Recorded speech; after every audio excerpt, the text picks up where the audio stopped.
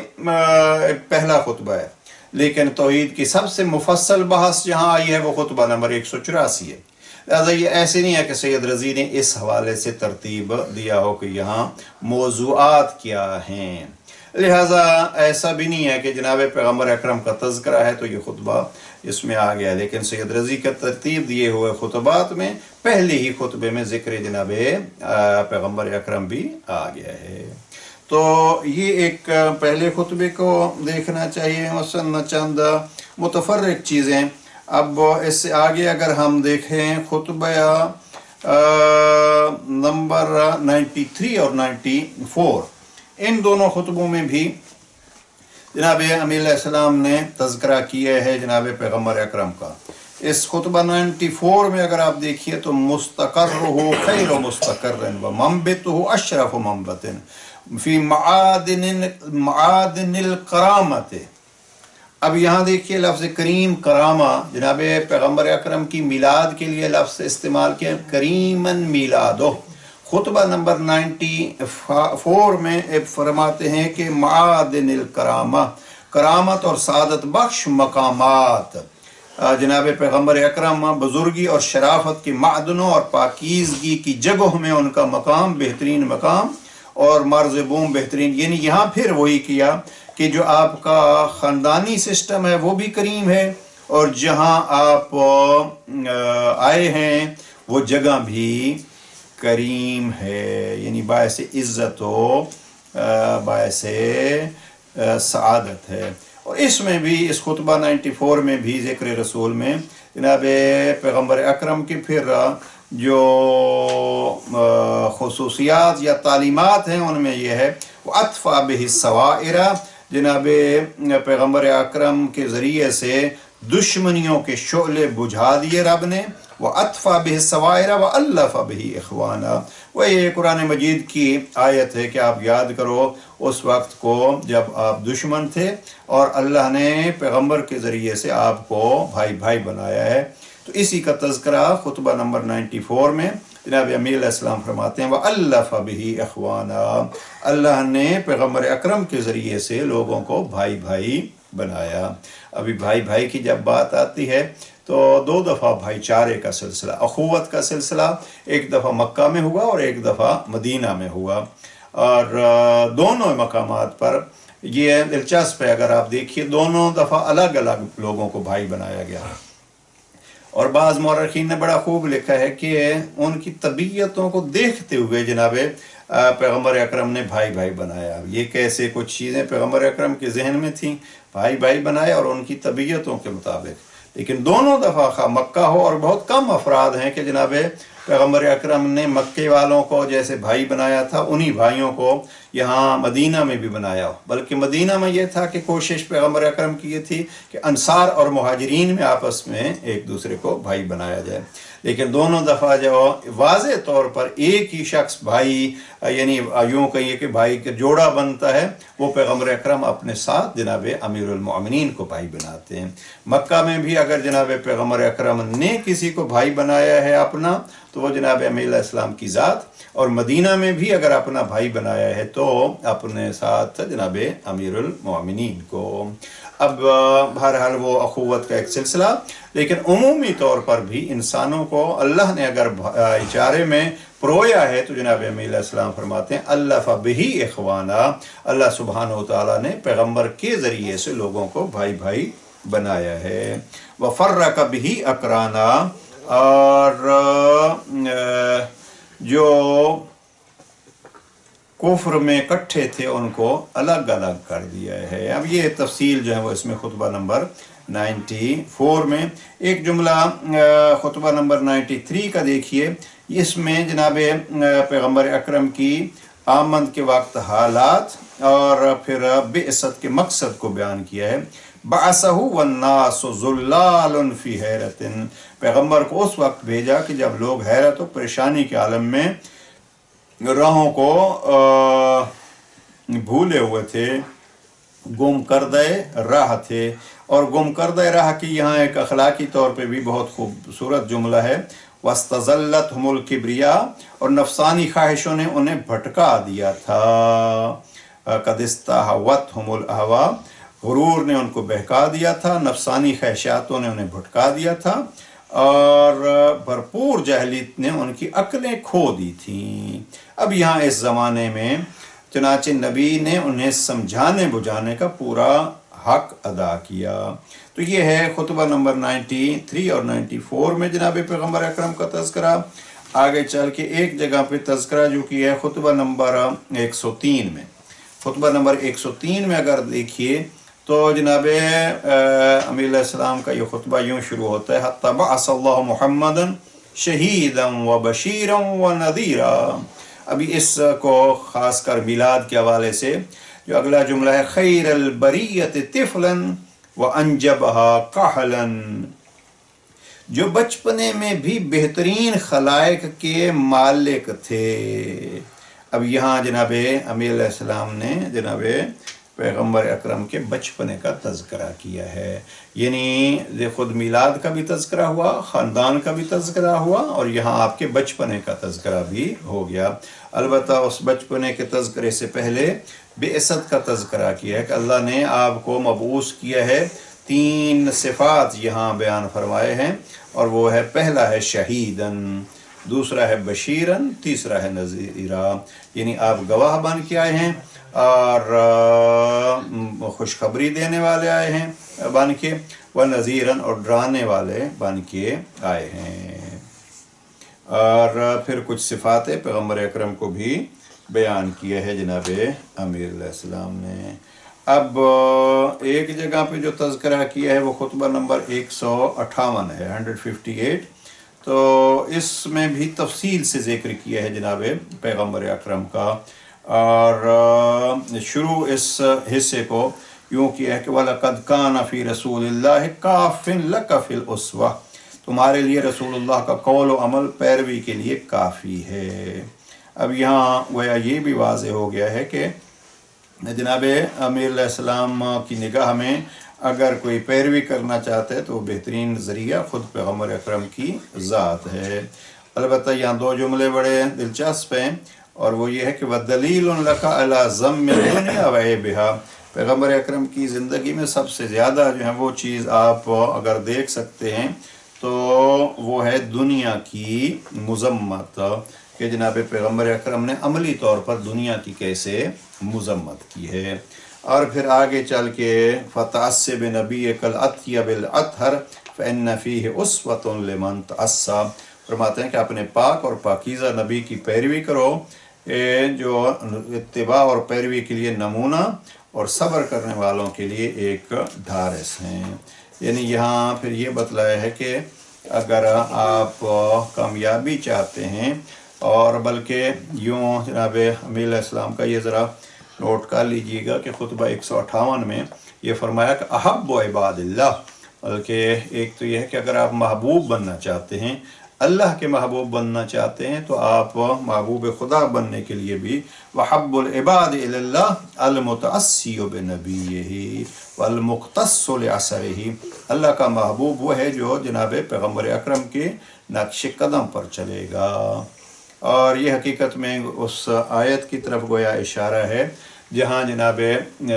پروردگار کا ارشاد ہے کہ قُلْ إِن كُنتُمْ تُحِبُّونَ اللَّهَ فَاتَّبِعُونِي يُحْبِبْكُمُ اللَّهُ، اگر آپ اللہ کی محبت چاہتے ہو تو مصطفیٰ کی اتباع کرو اور آپ کو اس کے ذریعے سے محبت جناب پروردگار مل جائے گی۔ تو یہاں جناب امیر علیہ السلام بھی یہی فرماتے ہیں کہ احب العباد الی اللہ المتأسی بنبیہ، جو نبی کی زیادہ پیروی کرے گا وہ اللہ کا زیادہ محبوب ہوگا۔ تو آسان ہو گیا کہ اللہ کی محبت کے حصول کے لیے انسان اگر کوشش کرنا چاہتا ہے تو راستہ آسان ہو گیا، اور وہ راستہ یہ ہے کہ پیغمبر اکرم صلی اللہ علیہ وآلہ وسلم کے سیرت پر عمل کیا جائے اور اس سیرت کو فالو کیا جائے۔ یہ خطبہ 158 ہے، اور فتعصب متعصن بنبیہ واقتص اثرہ وولج مولجہ الا فلا یؤمن الحلق فإن اللہ جعل محمدا علما للساعۃ ومبشرا بالجنۃ ومنذرا بالعقوبۃ۔ یہ کافی سارا جو ہے وہ یہاں پھر پیغمبر اکرم کی عظمت کا تذکرہ ہے۔ خطبہ نمبر 159 میں جناب امیر علیہ السلام کے گفتگو ابتدا میں آپ کی بعثت کے ماحول پہ ہوتی ہے۔ وَبَعَثَهُ بِالنُّورِ الْمُضِيء، اللہ نے اپنے رسول کو چمکتے ہوئے نور، روشن دلیل، کھلی ہوئی راہ شریعت اور ہدایت دینے والی کتاب کے ساتھ بھیجا ہے۔ اور یہاں پھر تذکرہ آپ کے خاندان کا بھی ہے، بالکل ابتدائے خطبہ نمبر 159 کہ بَعَثَهُ بِالنُّورِ الْمُضِيء وَالْبُرْهَانِ الْجَلِيء وَالْمِنْهَاجِ الْبَادِي وَالْكِتَابِ الْحَادِي اسرتہ خیر اسرت، ان کا قوم قبیلہ بہترین قوم و قبیلہ، وشجرتہ خیر شجرت، اور آپ کا شجرہ بہترین شجرہ ہے۔ اب یہاں شجرے کی جو تعریف کی ہے، فرماتے ہیں اغصانہا معتدلۃ، جس کی شاخیں سیدھی، اور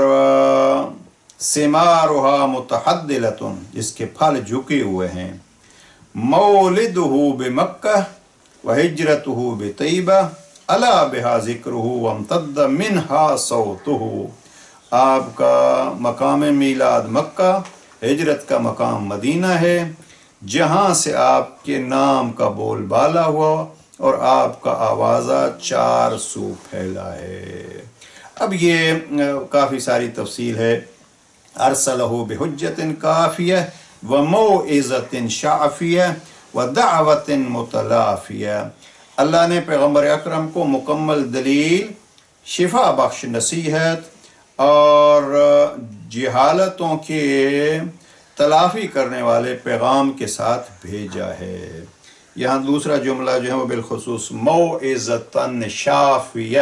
یہ خطبہ 159 کے اندر، کہ آپ کا موعظہ جو ہے وہ شفا بخش موعظہ ہے۔ یہ شفا بخش موعظہ، یا جناب امیر علیہ السلام نے قرآن کے لیے بھی یہی کہا ہے کہ قرآن جو ہے وہ ایک شفا بخش ہے، تو یہاں جناب پیغمبر اکرم کے موعظے کو بھی شفا بخش کہا ہے، یعنی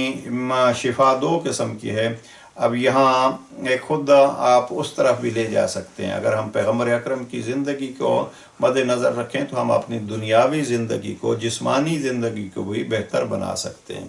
یہ اگر طب کے حوالے سے بھی لیا جائے تو یہ اس حوالے سے بھی ہو جا سکتا ہے کہ آپ کی موعظہ پہ اگر عمل کیا جائے تو آپ کا موعظہ جو ہے وہ دنیاوی شفا کا بھی سبب بنتا ہے، اخروی شفا کا بھی۔ البتہ وہ ایک بڑا جملہ ہے کہ پیغمبر اکرم، بعض لوگ جو ہیں وہ سوال کرتے ہیں کہ انبیاء آئے ہیں، اور یہ بڑا مضبوط سوال سمجھا جاتا ہے، انبیاء آئے ہیں جی انسان کے لیے کیا کیا ہے؟ اب انبیاء آئے ہیں انسان کے لیے، سب سے بڑا جو ہے وہ کام کیا وہ یہ ہے کہ انسان کو انسان بنایا ہے۔ اب یعنی اب تو کہتے ہیں نا جی یہ فلاں نے بجلی بنائی ہے، تو فلاں نے جہاز بنایا ہے، اور فلاں نے یہ بنایا ہے، یہ اپنی جگہ پہ ہے، لیکن اللہ نے جو نبی بنائے ہیں، بھیجے ہیں، وہ نبی بنائے ہیں انسان کو انسانیت تک رکھنے کے لیے، اور پھر کلی طور پر انسانوں کے لیے جو ہے وہ یہ چیزیں رکھی ہیں کہ انسان کو اللہ نے عقل دیا ہے، اور اس عقل کے ذریعے سے انسان اپنی دنیاوی سہولتوں کو حاصل کرتا ہے، اور یہ عمومی انسان کے لیے اللہ نے چیز رکھی ہے۔ لیکن اس انسان کو کچھ حاصل ہو جانے کے بعد، جیسے ہم یہ اکثر یہ کہتے رہتے ہیں کہ مثلا اسلحہ بنانے کی کسی میں شعور آ گیا کہ میں مثلا ایٹم بم کیسے بناؤں، اب یہ نبی کا کام ہے کہ وہ انسان کو انسانیت سکھائے کہ اس کو آپ نے استعمال کیسے کرنا ہے۔ اب بنانا جو ہے وہ ہر کسی کے اختیار میں اگر وہ شعور ہو، تو نبی جو ہے وہ انسان کو جو چیز دینے کے لیے آئے ہیں وہ علم ہے، جو علم اس کی انسانیت کے کام آئے۔ تو یہاں جناب امیر علیہ السلام فرماتے ہیں کہ آپ کا موعظہ موعظۃ شافیہ ہے، اور پھر آگے اسی حصے میں بہت ساری تفصیل اور بہت ساری تعریف جناب پیغمبر اکرم کی ہے۔ اور جیسے میں نے ابھی عرض کیا ہے کہ ایک خطبہ جس میں جناب امیر علیہ السلام نے